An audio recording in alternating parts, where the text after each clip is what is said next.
Саламатсыздарбы, кымбаттуу угармандар. Бүгүн сиздерге тартуулай турган күбөлүк сөздөрү аттуу китептен алынды.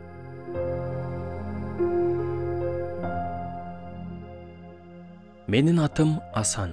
Мен 1961-жылы Ысык көл областында Айыл жергесинде төрөлгөм. 7 жашымдан баштап Нарында чоңойдум. 1995-жылдан бери Ыйсага ишенип келем. Биз үй бүлөдө 7 тууганбыз.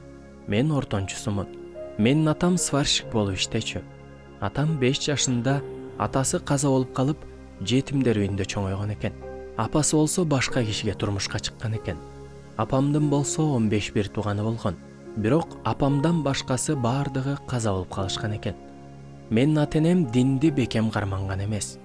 Менимче алар Кудайга ишенбей, өзүлөрүнүн күчүнө таянышкан. Мен ооруп калганда ата-энем мени молдолорго алып барып окутушчу. Мен Кудай бар экендигине жүрөгүмдө чындап ишенчүмүн. Бирок ал ишенимим менин жашоомо эч кандай таасир кылчу эмес. Мен мектепти аяктап, Германияга армияга кызмат кылууга бардым.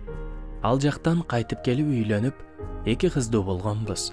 Менин аялым мугалим болчу, а мен курулушта иштегем. Жашоомдо досторум менен отуруп арак ичкен, анан мушташкан күндөр көп өткөн. Ошондой күндөрдүн биринде жашоомду өзгөрткөн бир окуя болду. 1990-жылдын май айы болчу.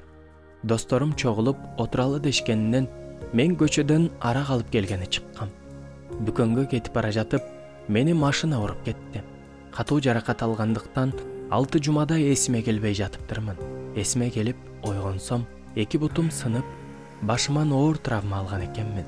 Анан ооруканадан чыгып, дагы 2 айдай үйдө төшөктө жаттым.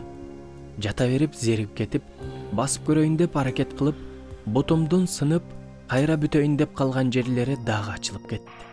Өзүмдүн ошол оор абалыма аябай боорум оруп, Кудайга таарынып ыйладым. Мен өзүмдөн эмне үчүн ушулардын баары менин жашоомдо болуп жатат? Эмне? Мен ушунчалык кыйналгыдай башка адамдардан жаманраакмынбы? Кийинчерээк буттарымды айыктырыш үчүн Бишкектеги ооруканага бардым. Дарыгерлер буттарымды дарылашып, анан башымда дагы уюп калган кандар бар экенин, эгер ал жылса, мен акылымды жоготуп коюшум мүмкүн экендигин айтышты. Дарыгерлер мага операция жасашып, мен жакшы боло баштадым. Бирок кийинчерээк эс учумду тез жогото турган болуп калдым. Ал оорумдан алыс болуунун бир гана жолу жылына 3 жолу ооруканага барып, дарыланып, ар күнү дары ичип турушум керек эле. 3 жыл өткөндөн кийин мен ооруй берип чарчап бүттүм. Байкемен молдо чакырып мени окутушун сурандым. Байкем мага эмне үчүн молдо чакырышыбыз керек? Биз өзүбүз эле Кудайдан сага ден соолук берүүсүн сурабайлыбы деп жооп берди. Мен ага, менин күнөөкөр экендигимди билбейсиңби? Кудай мендей адамды укпайт дедим.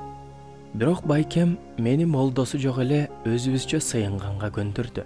Ал мага Ыйсанын кантип оорулуу адамдарды айыктырганын, жиндерди адамдардан кубалап чыккандарын айтып берди. Ал мага Ыйса менин сыйынууларымды угала тургандыгын жана убагында ал мен үчүн өлгөндүгүн айтты. Мен айыгып кетем деп ишенген жокмун. Бирок байкемдин айткандарын кайталап сыйындым.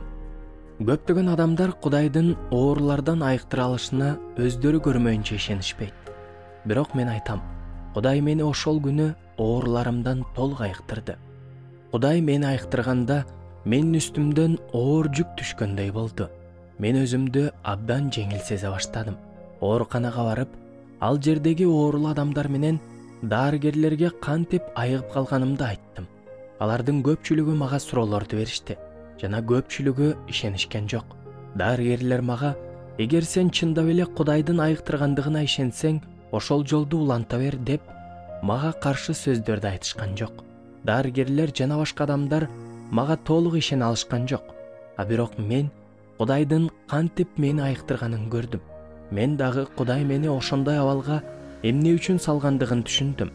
Ал мен Ыйсага ишенип калышым үчүн ошондойго жол берген. Машина кырсыгы аркылуу мен Кудайга келдим. Менин аялым, кызым жана байкелерим да азыр Ыйсага ишенишет. Башында менин кошуналарым Ыйсага ишенип калгандыгымды угушуп, жактырбай каршы болушту. Бирок мени Кудай айыктырганы алар үчүн жакшы көйлөндүрүү. Мен көп адамдарга Ыйса Кудайдын уулу деп айтам, бирок алар ишенишпейт. Менин байкем көп адамдарга менин жашоомдо болгон окуя жөнүндө айтып берет. Өзү болсо азыр үйүнө Ыйсага ишенгендерди чакырып, ошол жерде чогулуп Кудай тууралуу сүйлөшүшөт. Менин аялым да ошол жерге барат. Башкаларды да Кудайдын сөзүн уксун деп ал жакка чакырат. Мен Ыйсаны кабыл алганга чейин абдан текебер адам элем. Мага окшоп ооруп калган адамдар айыгуунун жолун мүрзөлөрдөн, бакшылардан барып издешет. Бирок бир гана Ыйса биздин рухубузду, денебизди айыктыра алат. Мени орус болуп диниңди сатып кеттиң дегендерге дин сатыла турган нерсе эмес деп айтам. Бул жүрөктө жашаган ишеним. Мен Кудайга ишенип калдым. Кудайдын планы Ыйса Машаяк аркылуу адамдарды куткарып калуу. Ыйса Кудайга толук баш ийип, өзүнүн жанын бардык адамдар үчүн берген. Бул чындык мени Кудайга тартып турат.